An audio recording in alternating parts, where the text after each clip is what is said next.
Hello दोस्तों, welcome back to my YouTube channel. 3 दिन लग गए भाई मॉन्ट्रियल में।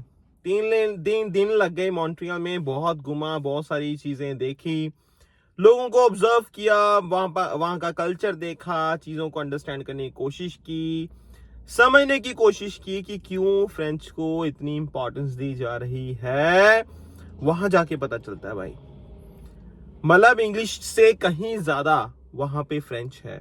ऑब्वियसली भाई क्यूबेक है तो आप समझ सकते हो भाई, फ्रेंच तो है ही, फिर अच्छी खासी फ्रेंच है वहां पे। इनफैक्ट इंग्लिश बहुत कम है और हर जगह फ्रेंच फ्रेंच फ्रेंच ही आपको देखने को मिलेगी। तो अच्छा खासा एक्सपीरियंस था वो। टाइम टू टाइम मैं वीडियोस भी डालता रहूंगा एंड आप लोगों को दिखा भी सकता हूँ कि हाँ जी आपको कौन कौन सी चीजें देखनी चाहिए, क्या है वहां पे, कैसा है।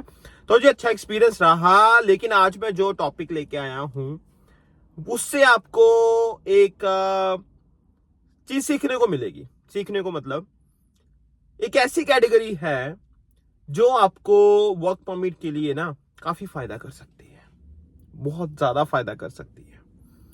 आपको पता है भाई, प्रोसेसिंग टाइम वर्क परमिट के लिए बढ़ता बढ़ता बढ़ता जा रहा है भाई, बहुत ज्यादा हो चुका है। चाहे हम इंडिया की बात करते हैं, चाहे हम पाकिस्तान की बात करते हैं, लोगों को अच्छा खासा वेट करना पड़ रहा है। इसमें कोई दो राय नहीं है, इसमें कोई डाउट नहीं है। क्लियर है जी।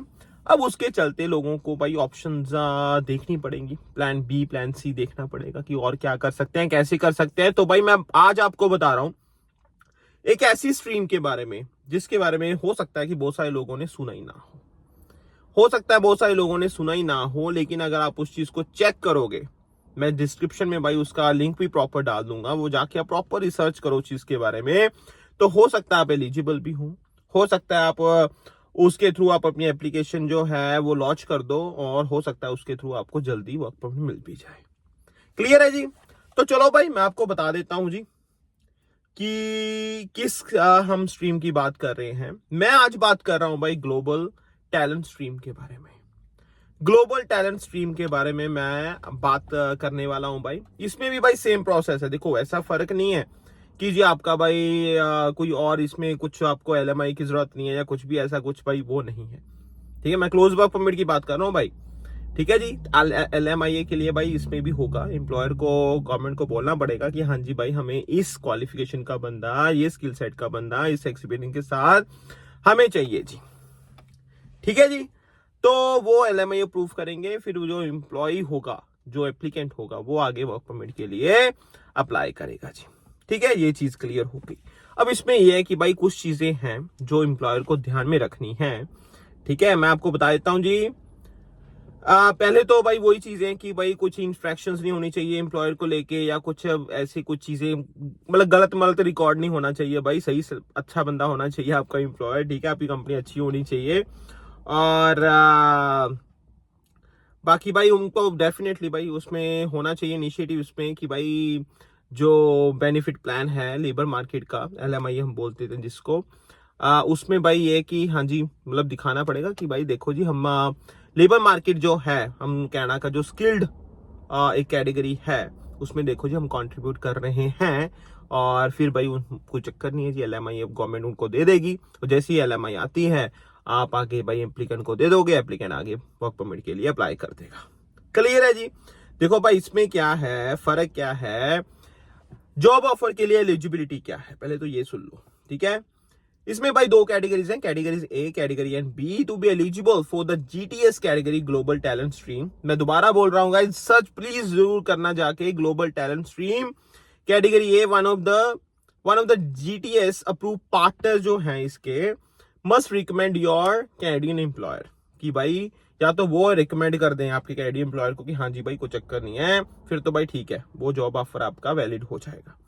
ठीक है, या फिर दूसरी कैटेगरी में क्या है, employer who wish to be eligible for GTS category B, उनको ये दिखाना पड़ेगा कि to fill positions that are high in demand, that is a high in demand, जो भाई जीटीएस की ना कैटेगरीज दी हुई है। मैं आपको मोटा मोटा गाइस पढ़ के, बाकी फुल मैं गाइस आपको डिस्क्रिप्शन में बता रहा हूं, आप पढ़ो जाके। ठीक है, तो इसमें कैटेगरीज कौन कौन सी है वो भी मैं आपको बताता हूँ। Computer and information system managers, civil engineers आते हैं भाई इसमें, इलेक्ट्रिकल एंड इलेक्ट्रॉनिक्स इंजीनियर्स आते हैं, माइनिंग इंजीनियर्स आते हैं, एरोस्पेस इंजीनियर्स आते हैं, कंप्यूटर इंजीनियर्स आते हैं, मैथमेटिशियंस, स्टैटिस्टिशियंस आते हैं भाई, ठीक है। Information system analyst and consultant भी आते हैं, database analyst and data administrators भी आते हैं, सॉफ्टवेयर इंजीनियर्स एंड डिजाइनर्स भी आते हैं, कंप्यूटर प्रोग्रामर्स भी आते हैं, डेवलपर्स भी आते हैं भाई।